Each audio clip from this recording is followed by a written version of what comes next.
السلام علیکم دوستو، میں ہوں احمد ایم کے اور آپ دیکھ رہے ہیں ایم کے ٹی وی۔ دوستو، سائنس نے فرعون کی مصنوعی شکل جدید کمپیوٹر کی مدد سے بنائی ہے کہ وہ کس طرح اپنے زمانے میں نظر آتا تھا، اور اس کی مصنوعی فوٹو گوگل پر بھی مل جائیں گی، جہاں کافی حد تک اس کی شکل اس کے اصل چہرے سے ملتی ہے۔ دوستو، آخر مصر کے بادشاہوں کو فرعون کیوں کہا جاتا تھا؟ اس کا کیا مطلب ہے؟ دراصل دوستو، فرعون کسی خاص شخص کا نام نہیں تھا، شان مصر کا لقب تھا۔ مصر کی تاریخ میں 33 فرعون گزرے ہیں اور ہر فرعون کو تقریباً 100 سال کی حکومت ملتی تھی۔ ان میں سے حضرت موسیٰ علیہ السلام کے دور کا فرعون بہت ہی ظالم اور سخت دل تھا۔ اس نے بنی اسرائیل کو زبردستی اپنا غلام بنا لیا تھا اور ان سے سخت کام کرواتا تھا۔ جو اس کا حکم کی اطاعت نہ کرتا اس کو کڑی سزا ملتی۔ جب فرعون کا ظلم بڑھنے لگا تو اللہ نے موسیٰ علیہ السلام کو اس کی طرف بھیجا۔ ایک دن فرعون اپنے محل میں بڑے آرام سے سو رہا تھا۔ اس نے خواب دیکھا کہ بیت المقدس سے ایک آگ نکلی ہے جو پورے مصر کو گھیرے میں لے لیا۔ تمام فرعونوں کو جلا دیا، لیکن بنی اسرائیل کو آگ نے کوئی نقصان نہیں پہنچایا۔ یہ عجیب و غریب خواب دیکھ کر فرعون بہت پریشان ہوا اور اس نے نجومیوں سے اس کی تعبیر معلوم کی۔ نجومیوں نے بتایا کہ بنی اسرائیل میں ایک ایسا لڑکا پیدا ہوگا جو تیری بادشاہت کو ختم کر دے گا۔ یہ تعبیر سنتے ہی فرعون نے حکم دیا سپاہیوں کو کہ بنی اسرائیل میں جو بھی لڑکا پیدا ہو اسے قتل کر دیا جائے، اور بنی اسرائیل کے بچوں کا قتل عام ہونے لگا۔ مگر دوستو، جو اللہ کرنا چاہتا ہے بھلا اسے کون روک سکتا ہے؟ تو اسی سال حضرت موسیٰ علیہ السلام کی پیدائش ہوئی، جس سال بچوں کا قتل عام ہو رہا تھا۔ آپ کی والدہ کے ذہن میں اللہ نے یہ خیال ڈالا حضرت موسیٰ علیہ السلام کو ایک لکڑی کے صندوق میں ڈال کر دریائے نیل میں چھوڑ دے۔ تو حضرت موسیٰ علیہ السلام کی والدہ نے ایسا ہی کیا، اور یہ صندوق دریائے نیل میں بہتا ہوا فرعون کے محل کی دیوار سے جا لگا۔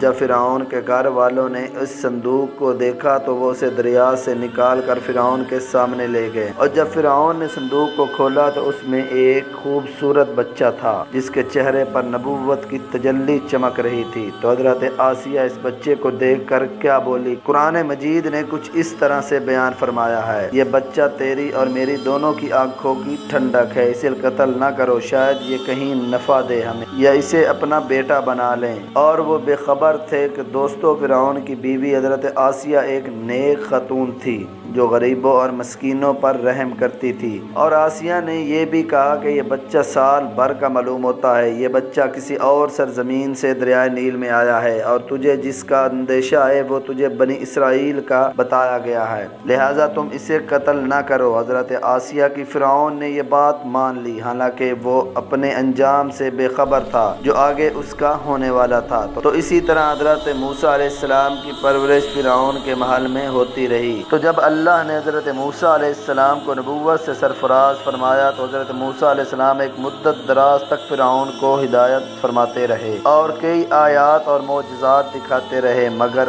فرعون غرور اور تکبر کو نہ چھوڑ سکا اور اس نے حق کو قبول کرنے سے انکار کر دیا، بلکہ اس کے ظالم اور بھی زیادہ بڑھنے لگے۔ بنی اسرائیل نے اس کی خدائی کو تسلیم نہیں کیا تھا، اس لیے اس نے ان پر بھی اور زیادہ تشدد اور ظلم کرنا شروع کر دیے۔ اسی دوران موسیٰ پر وحی نازل ہوئی۔ اللہ نے فرمایا، آپ اپنی قوم بنی اسرائیل کو لے کر راتوں رات ہجرت کر جائیں۔ تو حضرت موسیٰ علیہ السلام بنی اسرائیل کو لے کر راتوں رات مصر سے روانہ ہو گئے۔ جب فرعون کو معلوم ہوا تو فرعون بڑے غصے اور جلال کے ساتھ اپنی پوری فوج کو لے کر بنی اسرائیل کو گرفتار کرنے کے لیے نکل پڑا۔ جب دونوں لشکر ایک دوسرے کے قریب پہنچے، بنی اسرائیل کے لوگوں نے فرعون کے خوف سے چیخنا شروع کر دیا کہ ہم فرعون کے ہاتھوں گرفتار ہو جائیں گے، اور ان کی حالت بھی ناکافی ناساز ہو چکی تھی کیونکہ ان کے پیچھے فرعون کا پورا لشکر پڑا تھا، آگے موجیں مارتا ہوا دریا تھا۔